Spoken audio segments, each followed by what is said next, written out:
vivo comigo agora, graças a Deus, nesse exato momento de muita alegria ao ouvir a palavra do Senhor Jesus. Amém?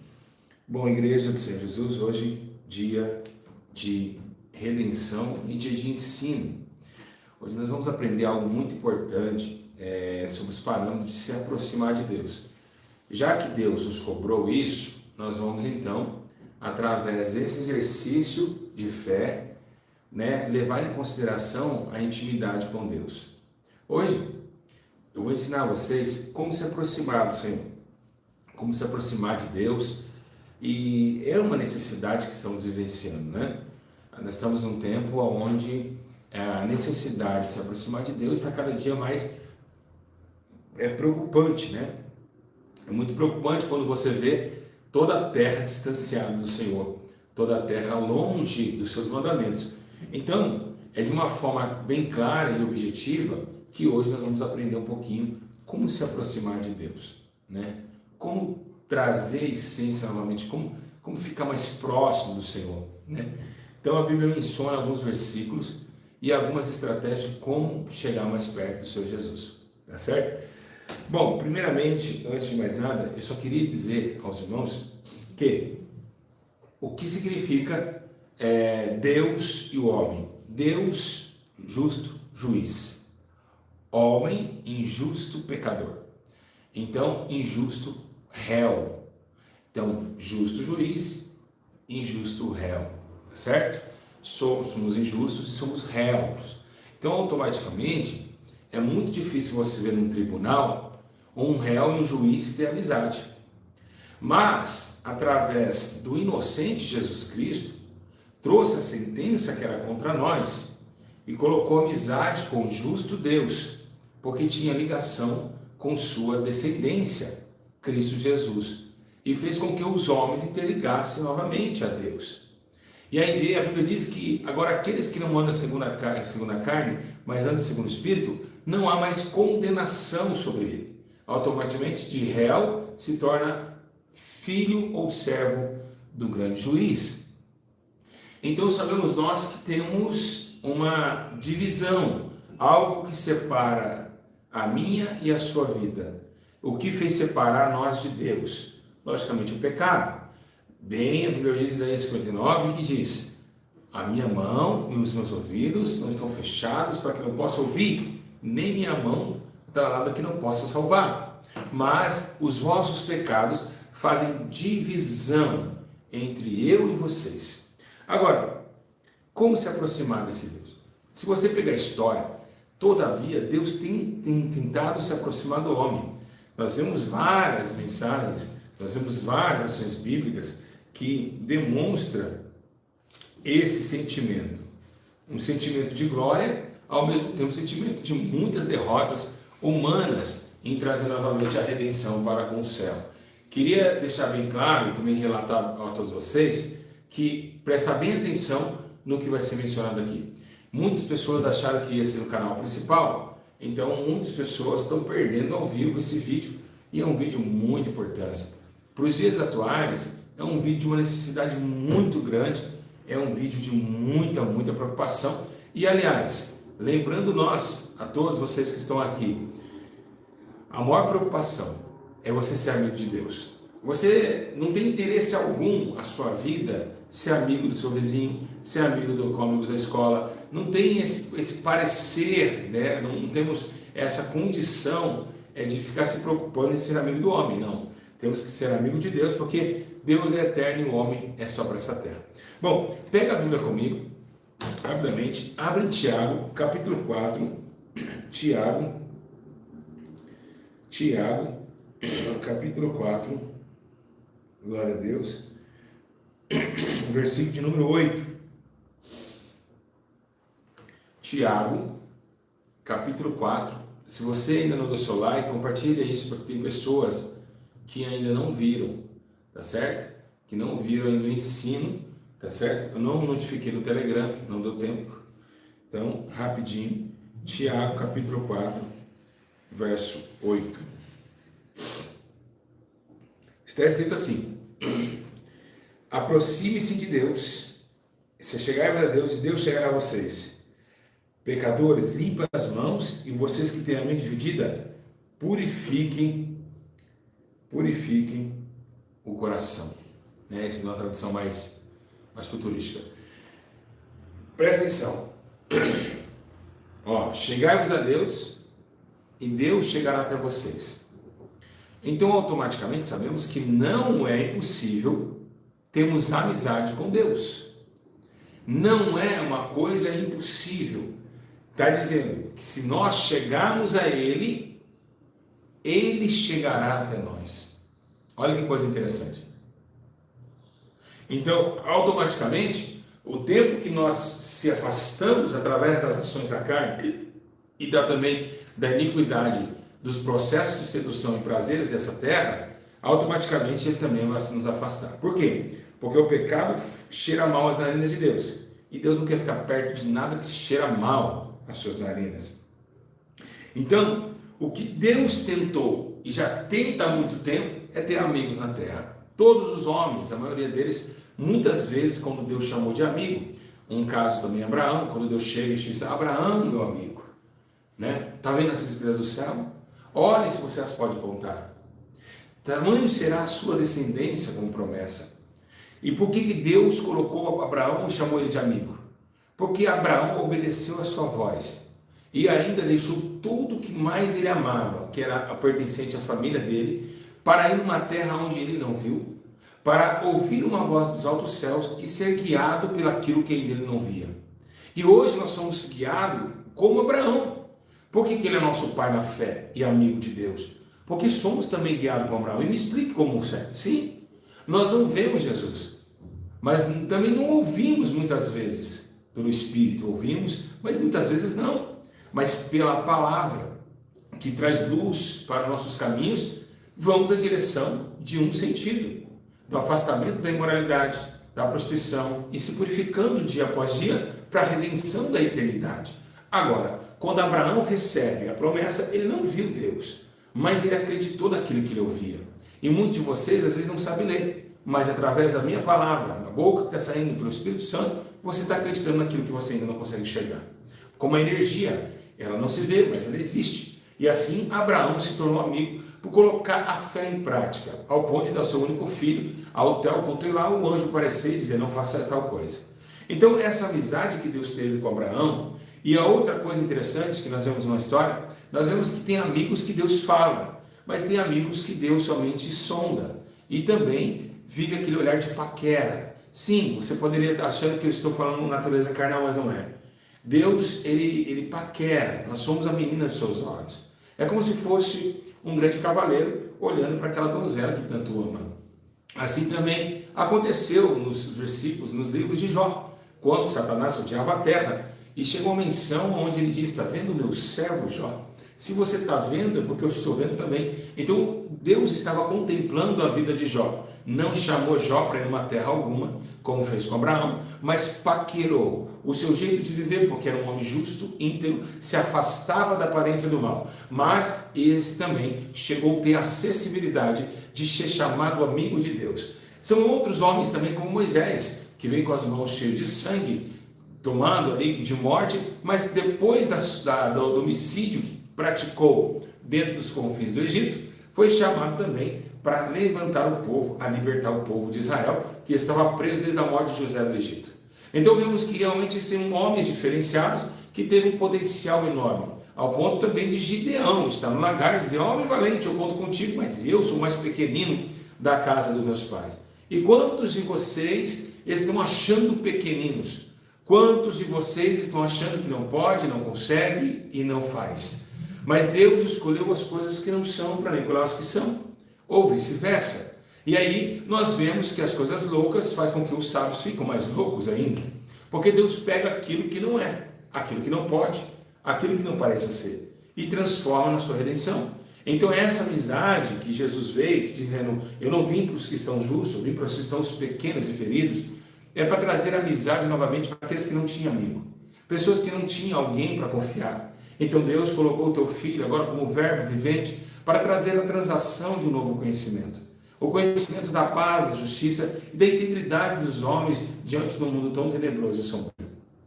Enquanto o mundo gerava em torno de trevas, cansaço e iniquidade, Jesus trouxe a nós a redenção da nova aliança, tentando trazer a todos os homens, os pecadores, a redenção da sua graça.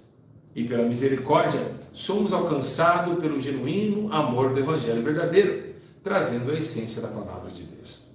Isso faz a menção do teu poder e se reflete em nós a sua glória, ao ponto que ele disse: eu já sou a luz, estou indo embora, mas vocês agora são a luz do mundo. Vocês são o sal da terra. E essa unificação de entender que o céu e o ser humano pecador miserável pode estar na mesma sintonia é algo muito importante. O que Deus requer de nós? Amizade. O que Deus requer de nós? Uma ligação verdadeira, justa e honesta. Muitos de vocês jamais aguentaria ter um amigo que assim te traiu, porque amigo conta segredo para o outro, e assim Deus quer contar os seus segredos. Ao ponto de chamar Jeremias e dizer: Jeremias, se você não sabe, se você clamar a mim, tem coisas que é segredo meu, eu te conto. Clama a mim, Jeremias 33, versículo 3, que eu responderei e anunciar coisas grandes e firmes que ainda ninguém sabe. Mas se você clamar, eu quero ser seu amigo e contar o meu segredo para você. Coisas porque a Bíblia diz: Davi tentou entender o transladar de Deus, mas não conseguiu, porque Davi estava vendo a sintonia que estava vivendo dentro do templo e vendo que realmente não tinha ninguém que poderia sondar os pensamentos daquele que estava no céu. Assim, Davi escreve uma carta dizendo que insondável os seus pensamentos, mas até aquele ponto, porque Deus trouxe essa graça de se revelar a nós pelo teu Espírito da sabedoria e do conhecimento, que veio através da redenção do sacrifício na cruz. Pois agora, assim como Jesus subiu, a promessa foi o Espírito do entendimento descer para transformar o homem de criatura para filhos herdeiros, para uma comunicação real com o Pai. E isso faz com que nós entendamos e gememos por dentro, querendo a expectação da nova redenção. O nosso espírito tentando gemer dentro de nós, mas tentando analisar que não é mais daqui e que precisa ir embora desse lugar tão tenebroso. Assim, também hoje essa ligação, ela é transformada em emoções, e isso deve ser tomado muito cuidado. Pessoas que choram na igreja e não conseguem viver o que ouviu ou o que foi pregado. Pessoas que pregam, mas não conseguem viver o que pregou. Então o apóstolo Paulo mandou: você diz para não furtar e furtas, você diz para não adulterarás e adulteras. Então o apóstolo Paulo estava preocupado porque dentro desse humanismo, de uma redenção tão linda, tão gloriosa, que foi a cruz do Calvário e a ligação do Pai para com a terra e a terra com o Pai, vemos as emoções entrando no nosso lugar. Emoções essas que fizeram nós se filtrar em um mundo desonesto. Por quê? Porque emoções são coisas que não são reais, são geradas por uns sentimentos e muitas vezes não é correto. É um sentimento que vem dentro de nós e nos salta para um lado que não é o verdadeiro. Choramos, falamos que amamos, mas amanhã negamos. Então Jesus, ele preocupa isso. A preocupação de Deus é trasladar novamente essa aliança. Não somente como João, que deitava ao seu ombro, ou Pedro, que disse: pode ter certeza que depois dessas 3 perguntas, eu apacentarei a tua casa. Pode ter certeza, eu te amo. Cuida das minhas ovelhas, eu te amo e vou cuidar das suas ovelhas. Essa responsabilidade que temos com a terra, com a obra do Senhor que é tão linda, com a obra tão poderosa e honesta. Então toda a escassez desse tempo presente se revela na não atitude e não compromisso com a verdade e burlando suas leis e tentando analisar práticas humanas. Não precisamos mais de Deus e de seus mandamentos, como diz os homens do antigo passado, que perverteram a aliança com Deus, mas eles ficaram sem amigos, sem estrutura, sem confiança, sem segurança. Mas os que temem o Senhor andará ao seu caminho, e a Bíblia diz que 1000 cairão ao teu lado, 10 porque ele defende os seus amigos. Agora, o que Deus requer de nós? Deus quer que essa aliança seja feita com verdade e com honestidade, com muita sinceridade, e é uma coisa que hoje o ser humano está complicado. O ser humano, ele está tentando passar por alguns limites, mas a sua ignorância não faz com que ele chegue a ser Deus. Então, o que Deus requer? Ele quer com o coração quebrado, ao ponto de olhar para dentro do templo e dizer: Salomão, se este povo se humilhar, e a minha face buscar, eu ouvirei dos céus, e ainda eu sararei a sua terra. Mas ele diz, se humilhar e orar. Primeira coisa, se humilhar é se arrepender. Depois orar. E hoje nós estamos fazendo o inverso. Por que Deus não desce mais a sua glória? Porque estamos orando sem arrependimento. Estamos falando com Deus como se fala com o Joãozinho da padaria ou o Zezinho da farmácia. Não temos mais arrependimento para falar com Deus. E isso faz com que Deus não desce com sua glória. Então um pouco toma o pé dentro do templo. E o templo hoje é o nosso corpo. Hoje nós estamos negando Jesus a cada dia que passa. É logicamente que o tempo se esfriou e não conseguimos mais entender aonde está o verdadeiro amor de 1 Coríntios capítulo 13. Então vocês que estão nesta noite, vocês que hoje acham que têm essa convicção que Davi tinha lá no Salmos 42, no verso 1 e 2, ele disse, assim como as cordas, elas anseiam pela água tranquila, assim a minha alma anseia por ele. Então essa ligação da terra para com o céu, ela precisa ser uma que vem de dentro. Porque um coração contrito, despedaçado e arrependido, Deus jamais desprezará. Mas é necessário que seja verdadeiro. E é por isso que Deus está triste no céu. E por que Deus está triste? Deus está triste porque o ser humano está capacitado a fazer o que ele bem apraz, mas não está capacitado a fazer aquilo que deve ser feito. Então, por isso, essa amizade com a terra está sendo cada dia mais complicada, porque o povo não tem mais, o povo é obstinado, o povo está obstinado e Jesus está triste, o Espírito Santo chorando, porque o povo não quer mais a luz ao mundo. A Bíblia diz que amaram mais as trevas, né, do que a luz, e realmente é complicado. Quando Deus ele tenta uma ligação com Israel, ele manda uma carta, ele peça, fala para o profeta Isaías, lá no capítulo 65, ele diz assim, ó, antes de clamarem, eu responderei. Imagina, ainda não estarão falando, mas eu os ouvirei. Eu tenho uma aliança com você. Porque antes de você falar, já sabe o que você vai falar, Jesus falou isso. Né? Então, antes de vocês clamarem, eu sei a sua necessidade. Então Deus é um Deus muito zeloso com seus amigos. Ele manda anjos para te defender. Ele tem todo, ele te dá um recurso inteiro. Ele te dá, é como se fosse uma empresa, a vinha do Senhor. A vinha do Senhor é como se fosse, olá, tudo bem? Olá, senhor, tudo bom? Qual é o seu nome? Júlio César. Bom, Júlio, nossa vaga é para missionário e evangelista, tá bom?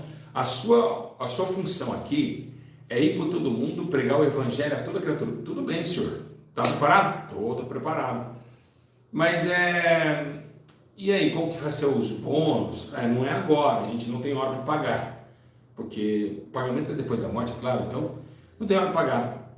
Não estou gostando muito não desse trabalho não, acho que eu vou para outra empresa. Mas ó, Jesus chega para mim, porque ele que está me entrevistando, ele fala, tá bom, para você não ir para outra empresa, eu vou fazer vou colocar um bônus aqui no lerite. Qual é o bônus? O bônus é que se você ganhar uma alma que você perverter do caminho da injustiça, eu perdoo multidões de seus pecados. Tudo Jesus fez, e ainda eu vou chamar você de sábio, porque quem ganha alma sábio é, quem tem sabedoria, entenda. E ali, Jesus faz esse convite aos homens para trabalhar na tua vida, dando abono para ele, tirando o peso dos seus pecados, das suas injustiças, e ainda entregando o domínio do céu, domínio esse entre aspas, é claro, porque assim como ele é, assim o veremos, mas julgaremos também juntamente com ele. Então claramente a gente vai ter um domínio junto com Cristo na sua volta. Agora, o que precisamos saber é que esse domínio e esses frutos de videira, e aonde não falta água e nem pão, é necessário sofrer e padecer, negar sua própria existência, viver os seus limites, passar e ultrapassar eles também pela fé, porque pela fé saltamos vales, muralhas, pela fé enfrentamos o leão, o urso, pela fé enfrentamos Golias, que vem com espada, com escudo, mas nós vamos em nome do Senhor. E então, pela fé, todos venceram. O apóstolo Paulo diz que pela fé, Moisés, Abraão e todos os heróis da fé, que está escrito no livro de Hebreus, eles venceram através da fé. E assim, não é diferente dos nossos dias atuais. Precisamos ter o contato da fé para vencer os leões, os ursos e os gigantes que aparecem em meu caminho com espada e escudos. Entretanto, temos uma dimensão espiritual a zelar, que é a obediência da sua palavra e a eficácia do teu poder. Com simplicidade, com choros, jejuns, grande agonia de espírito, pedindo misericórdia em nossas falhas. Pois não podemos continuar nas falhas. Precisamos enfrentar ela com ética, com transparência e com domínio próprio. Trazendo isso à redenção do nosso poder, para transladar dentro de nós o poder do ciclo da sua história, da crucificação, do tempo onde ele chorou, quando viu Jerusalém matando os profetas. E isso faz com que a nossa história mude. E é o que Deus precisa. É o que Deus conta com o homem. Ele precisa que o homem volte para ele urgentemente, para que essa obra tão linda, tão poderosa não pare por aqui. É assim que Deus está dependendo de você e precisa de você que está em casa. Você que está me vendo agora, Deus precisa e quer uma aliança nova com você. Mas é necessário nascer novamente, para que os frutos de justiça transbordem a iniquidade que opera em nós. Porque aquele que fizer juízo e justiça certamente viverá e não morrerá pela iniquidade que transporta em nós. Pela justiça que praticou, nós devemos viver. Então, esse é o poder do Senhor. É a glória dos seus efeitos. É o poder da translação do ser humano aqui, que vai um dia morar na reina da glória. Poderemos sim acreditar em muitas histórias em quadrinhos, como Rapunzel, Cinderela, mas existe uma história que vai se findar e vai ser real. Que um dia um príncipe irá nos resgatar desse castelo de amargura chamado vida terrena e nos levará para a grande glória do seu castelo celestial. E isso virá com um cavalo branco e na tua coxa escrito Rei dos Reis, Senhor dos Senhores. A terra vive e geme pelo pecado e iniquidade. Os homens estão indecisos, estão perdendo o caminho. Mas Jesus disse, eu sou o caminho, a verdade e a vida. Ninguém vê ao Pai senão por mim. Mas se está escuro e não consegue me enxergar, vai para a minha palavra, porque elas testificam de mim. Então, será luz para os seus caminhos e lâmpada para os seus pés. Então, automaticamente pela minha palavra, vocês vão viver e vão me encontrar no meio dessa escuridão. Assim, Deus trocou o seu poder? Não. Deixou-se, humilhou e saiu em forma de servo. E assim padeceu por mim e por você. Deus amou o mundo de tal maneira que deu seu único filho, para que todo que nele crê e quer ser amigo dele, não morra, mas tenha a vida eterna. E é isso que a igreja precisa acordar. É isso que precisamos voltar aos princípios das práticas que eram verdadeiras e poderosas. O tempo das humilhações e choros e pranto. O tempo quando nós éramos vivenciando um tempo de salvação, ao ponto de chorar, ler a sua palavra, conhecer mais o seu caminho e transladar no seu próprio amor. Deus conta com todos nós, para que possamos juntos sofrer aqui embaixo pelo seu reino, assim como os apóstolos, discípulos sofreram. Como se aproximar de Deus com o coração reto, com uma alma quebrantada, com o espírito interlaçado em sofrimento muitas vezes, mas com arrependimento na alma. E isso vai fazer com que vocês tomem o conceito da tua graça e da glória do seu poder. Vamos, se nós conseguimos chegar lá, através de muita humilhação, através de muita vigilância quando saímos de casa, nós vamos sim conseguir estar mais próximo de Deus. Igreja, muitos de vocês em casa pode olhar e dizer, ele está lendo, eu não estou lendo uma folha sequer à minha frente. Muitas pessoas ficam de boca aberta pela minha sabedoria, de saber hoje um dos pastores mais sábios desse Brasil. Mas eu não me glorio nisso. Essa sabedoria eu não posso ficar para mim, eu tenho que repartir com você. Pois está escrito, quem tem sabedoria, divide para quem não tem. e reparta-o. Então, ela não é minha, ela veio do Senhor há 13 anos atrás. O compartimento da sabedoria que abriu os céus, abriu e desceu como chuva e tomou os meus lombos e me encharcou com sua graça e com seu amor. Isso, muitas pessoas poderiam dizer, meu Deus, tem uma cortina atrás dele, ele está lendo, não estou lendo. Quem está falando com vocês é o Espírito da sabedoria de Jeová, o Todo-Poderoso, que reina dentro dos nossos corações e faz-nos entender as metas e as metáforas dessa vida, mesmo ainda tendo vírgulas no caminho. Pois o ponto final não será aqui, será lá em cima, porque será o ponto final da morte, o ponto final da fome e da sede. Pois está escrito, lá jamais teremos fome e jamais teremos sede. O Senhor nos conduzirá no bom caminho. O Rei de Jacó, o Deus de Jacó, o nosso auxílio. Torre forte é o seu nome. O Deus de paz nos concederá em toda alma e graça e conhecimento. Porque o Deus de toda grandeza suprirá nossas necessidades em glória por Cristo Jesus, nosso Senhor. Que Deus abençoe todos vocês, que o Espírito Santo abrace vocês de uma forma gloriosa e que nós podemos seguir o cronograma que estamos começando nas orações da madrugada, nos jejuns e nos choros, e poderemos se aproximar do Senhor. Pois o Senhor não está, de forma alguma, irado ou com contenda com o homem. Ao contrário, Ele quer que todos se aproximem dEle. E é o que nós vamos fazer. Um grande abraço a todos. Fiquem na paz do Senhor Jesus e na força do poder de Deus. Pois o Espírito Santo está na terra para dar a cada um segundo a sua recompensa. Logo, logo, estaremos num corpo glorificado de glória e estaremos indo para o Senhor na glória. Nesse dia, será dia de muita festa, onde nossos corações deixarão de ser impuros e estaremos num corpo incorruptível, que jamais haverá o pecado e a morte. Nesse dia, trasladaremos no ser novo e tomaremos da água da vida. Receberemos novo nome, novas vestes, novo céu, nova terra e cantaremos um novo cântico.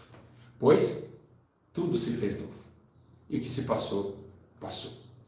Essa terra e esse céu passarão, mas nenhum ponto da sua palavra há de passar. Eu, como ministro e embaixador de Cristo, deixo esse legado para que todos nós voltamos para o Senhor, enquanto se pode achar. Pode chegar um dia que a vida será arrebatada aos céus, porque a vida pertence ao céu, e é para lá que ela tem que voltar. Que o Espírito Santo abrace vocês. Peço encarecidamente, pela vontade do Espírito Santo, que vocês comentem que vocês ouviram e entenderam, para que a glória de Deus abunde. Que Deus abençoe. Até aqui o Senhor colocou sua palavra em minha boca. Que o Espírito da sabedoria que está na minha vida venha te visitar também. E que todos nós sejamos contentes como um cirandinho de criança naquele dia, naquele reino glorioso que é a Nova Jerusalém. Do lado do Todo-Poderoso Deus estaremos o nosso coral, os nossos irmãos que venceram este mundo e estão com vestes novas, com pão nas mãos, cantando: Santo, Santo é o Cordeiro, e o seu reino é bendito e eterno. Igreja, beijo vossos corações. Não li nada, não foi nada decorado, tudo pelo poder do Espírito. Que Deus abençoe e que você compartilhe esse ensino para dizer às pessoas que Deus procura verdadeiros adoradores. Não é somente naquele monte, não é em Monte Baixo. E deixando aqui uma ressalva, antes de terminar esse vídeo, uma observação bem clara. Muitos hoje nós estamos com o costume de pessoas falarem que só homem de Deus sobe no monte. E quem sobe no monte é homem de Deus. A irmã, a mulher de Deus é de monte. Aquele homem é homem de Deus porque ele é de monte. Escute. Foi assim também que a prostituta perguntou para Jesus. Dizem que é naquele monte que deve adorar. Diz que só pode adorar naquele monte. Jesus falou: não, acabou esse negócio de monte. Acabou esse negócio de monte. No monte Deus chamava os profetas. Acabou. Agora não digo neste monte. também não digo naquele outro monte, mas chegou a hora, e a hora já chegou, que os verdadeiros adoradores adorarão o Pai em espírito e em verdade. Então, dentro da sua casa, você vai encontrar o Espírito Santo. Em qualquer lugar que você estiver, a glória de Deus estará com vocês. Então, Jesus disse, se entrar pelo seu quarto, fecha a porta e oculto, Deus vai te ouvir. E deixar bem claro, é isso que Deus está triste. Se monte é lugar de separação, por que você leva o seu celular? Se o monte é o seu lugar de estar com Deus, por que você faz live no monte? Não é uma separação de tudo? Não é uma separação de pessoas? Não é separação, é você e Deus? O monte é lugar de ficar no WhatsApp, falando com o povo lá embaixo? Quando Moisés ficou com o povo e não falou com ninguém, só falava com Deus. Então a hipocrisia humana está a cada dia mais acesa. Isso não é separação. Isso é mostrar para homens que estão em cima da montanha. Digo, na verdade, vos digo que já recebeste o teu galardão. Mas não vai receber, porque não é obra de justiça. Mas isso é trazer para o povo, dizer, eu estou no monte. Então, essa amizade que Deus quer é oculta. É você e Deus. Vocês são amigos particulares. Eu sou amigo, eu contei para ele o meu segredo, ele contou o meu para mim. Que Deus possa estar dando direção para que vocês possam, cada dia mais, receber a sabedoria do Senhor, porque é chegada a hora e a hora já chegou. Um grande abraço, beijo nos corações, comente aqui, compartilhe e até as 2 da manhã. A paz do Senhor.